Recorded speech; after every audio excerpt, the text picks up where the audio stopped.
On the morning of November 1st at approximately 9 a.m., a tragic incident unfolded during the routine maintenance of the Nanwang Railway Bridge in Tianjin's Banhai New area. The structure unexpectedly gave way, leading to the death of 7 individuals and injuries to 5 others. At the time of the catastrophe, the maintenance crew was engaged in the replacement of bridge sleepers. Despite prompt rescue operations, 1 individual initially unaccounted for was subsequently discovered deceased. In another distressing event on October 10 at around 6:10 p.m., a catastrophic failure occurred when an overpass on Shigang Road at kilometer 135 of National Highway 312 in Wuxi, Jiangxi Province, collapsed. According to reports from Xinhua News Agency, sourced from the Rescue Command Center, the collapse trapped 3 vehicles beneath it. One of these vehicles was found empty, its driver later located, while the other 2 contained 3 individuals who tragically lost their lives. The bridge surface bore the wreckage of 5 vehicles in total, comprising 3 cars and 2 trucks, leading to 3 fatalities and 2 injuries from this unfortunate event. At approximately 5:30 a.m. on the 24th of August, a significant portion of the girder on the approach to Yangmingtan Bridge in Harbin's urban center gave way. This collapse involved a 130-meter section of the bridge, marking a total structural failure. This tragic event led to the deaths of 3 individuals and injuries to 5 others. Following the collapse, a representative from the National Safety Supervision Bureau commented, "The occurrence of such a critical incident less than a year after the bridge's inauguration certainly signals significant issues." The bridge, which was completed in just 14 months and previously celebrated as a marvel of Harbin, is now under scrutiny. Earlier, on the 5th of August, in the Qilihe district of Lanzhou, Gansu Province, the ground unexpectedly opened up at the entrance to a residential area, swallowing a cement tanker truck into a vast sinkhole. At around 3 p.m. on June 27, an urgent alert was issued by the Qilihe Traffic Police and Sanitation Departments to the Qilihe Municipal Facilities Maintenance Office.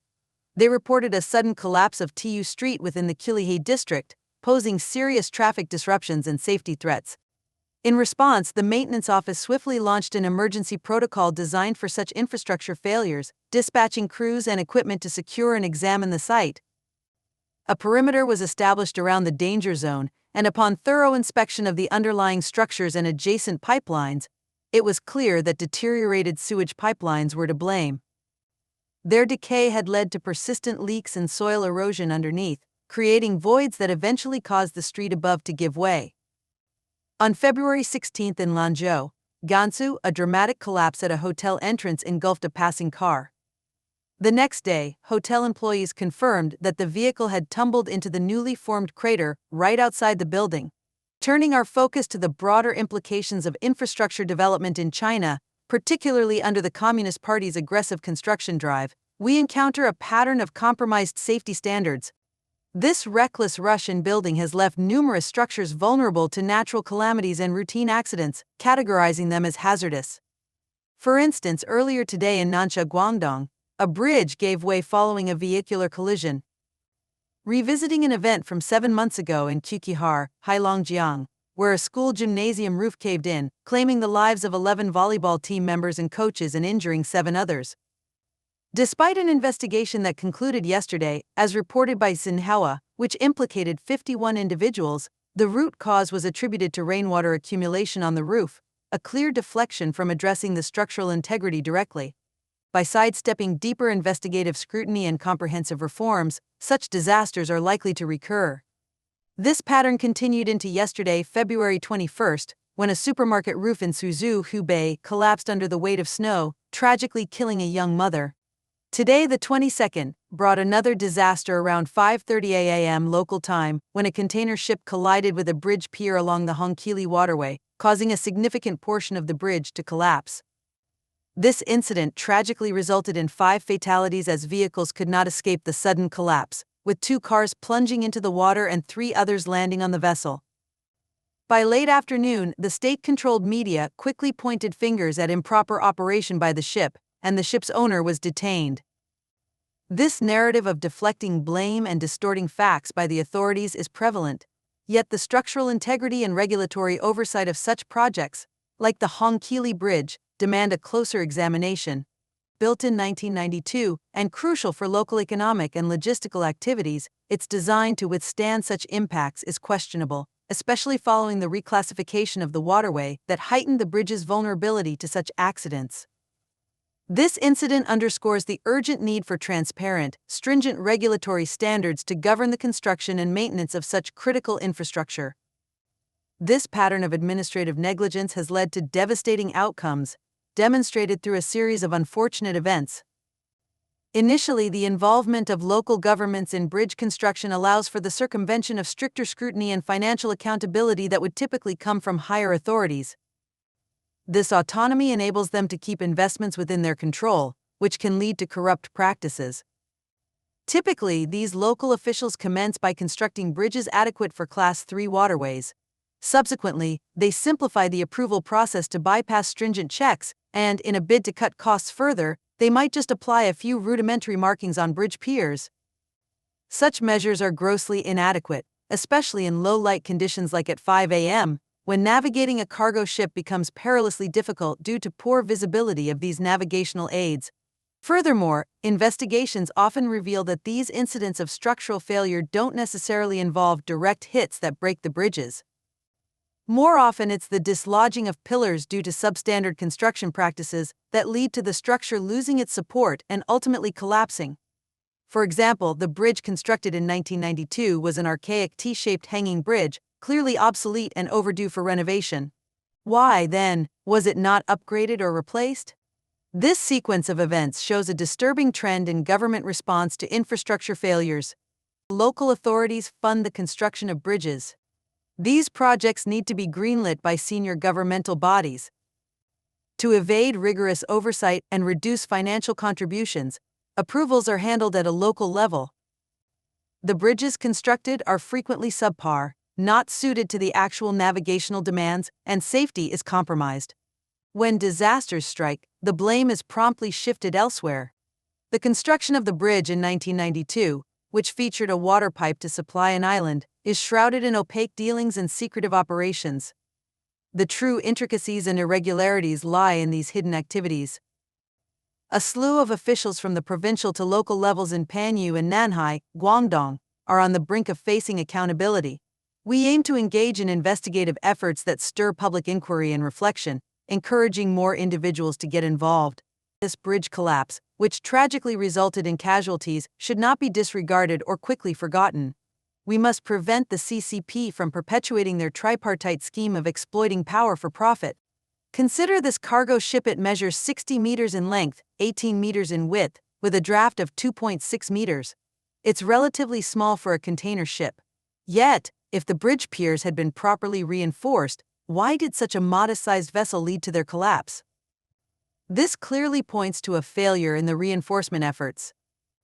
How effective was the validation process for the technology used in composite collision prevention systems? More critically, how many bridges currently utilize this technology that proves inadequate against actual impacts? Focusing specifically on Guangzhou, there are no fewer than 64 bridges crossing the Pearl River, most constructed post-economic reform. How many of these structures truly fulfill the long-term economic development demands of the region? How many were erected under compromised standards and are now strained under the demands of increased maritime traffic? On December 18, 2021, a tragic event unfolded as an elevated bridge in Hubei province, leading to the renowned city of Wuhan, collapsed. Reports from Chinese media indicate that 7 individuals were trapped beneath the debris, with 3 fatalities confirmed. The incident has sparked a contentious dispute between Hubei and Shaanxi provinces. Authorities in Hubei argue that the bridge, a major highway with a permissible vehicle weight limit of 55 tons, failed when 3 hefty trucks, including one excessively overloaded truck weighing 198 tons, were simultaneously present on the bridge. This particular truck, hailing from Shaanxi province, is blamed for the catastrophic failure. Shaanxi Traffic Holding Group Company Limited has defended itself by stating that the truck had all necessary documentation at the time it passed through the Shaanxi Linong Express Ray toll station. Thus it was allowed passage, though its specific circumstances at the time were not fully determined. The Shaanxi Provincial Expressway Toll Center also claimed that the truck was legally transporting large loads and was escorted by relevant authorities to the provincial border. A structural engineer has penned an analysis suggesting that the disaster was not solely due to the bridge's structural incapacity to support a 190-ton vehicle, but was also a result of poor judgment by the truck driver. The engineer criticized the driver for not maintaining a central path across the bridge, choosing instead to travel along the far right side, which likely contributed to the collapse. Moreover, the traffic management authorities came under scrutiny for their inadequate handling of the situation. After granting approval for the truck's route, there was a failure to coordinate effectively with traffic police and other vehicles to facilitate the safe passage of the heavy load by temporarily closing the road and ensuring it moved along the bridge's center line.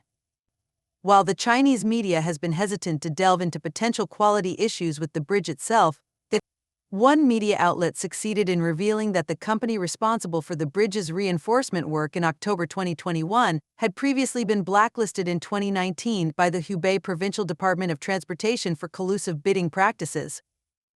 How this blacklisted company managed to win the bid and execute such critical reinforcement remains a puzzling question.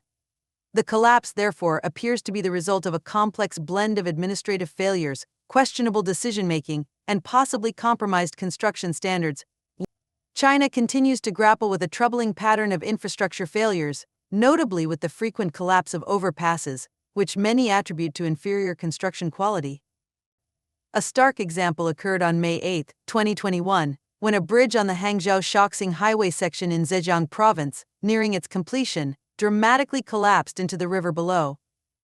This project, valued at roughly $5.8 billion US, was heralded as the largest infrastructure project in Shaoxing City. The incident unleashed a wave of criticism online, with locals lambasting the construction as yet another case of Tofu-Dreg quality, a term synonymous with frail and unsafe construction in China. Fortunately, this collapse happened before the bridge had been officially inspected and opened, averting what could have been a disastrous loss of life due to compromised construction standards. The prevalence of such Tofu-Dreg failures has led to multiple deaths and injuries over the years, spotlighting grave concerns about the safety standards and construction quality of Chinese infrastructure. Despite President Xi Jinping's initiation of a robust anti-corruption campaign in late 2012, nearly a decade later, there remains a notable lack of progress in enhancing construction quality. This deficiency pervades not just monumental state projects which are closely monitored but also extends to smaller-scale constructions, significantly endangering public safety. Since taking office, Xi Jinping has pursued a sweeping anti-corruption agenda, targeting a vast array of officials.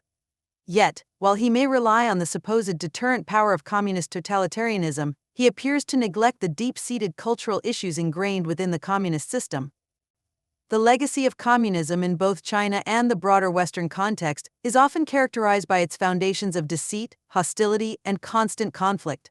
This culture, perpetuated by the Communist Party, cultivates an environment rife with dishonesty. Over its century-long history, the Communist Party has shaped a country that resembles a structure made with faulty materials. When confronted with actual crises, such as natural disasters, this metaphorical building falters and collapses under pressure. Consider the plight of an ordinary Chinese citizen who buys what is supposed to be aluminum wire, only to find it substituted with cement. Likewise, purchasing copper wire also proves futile.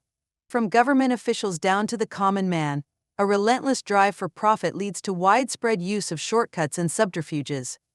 This widespread deception is not merely a reflection of individual failings, but is indicative of a systemic cultivation of dishonesty by the governing party. The chronic problem of Tofu-Dreg projects in China seems almost too entrenched to tackle. Despite the Communist Party's attempts at reform, their solutions often fall short or simply exacerbate the issues, much like the proverbial Chinese adage of using one spear to break one shield. Ultimately, both prove ineffective,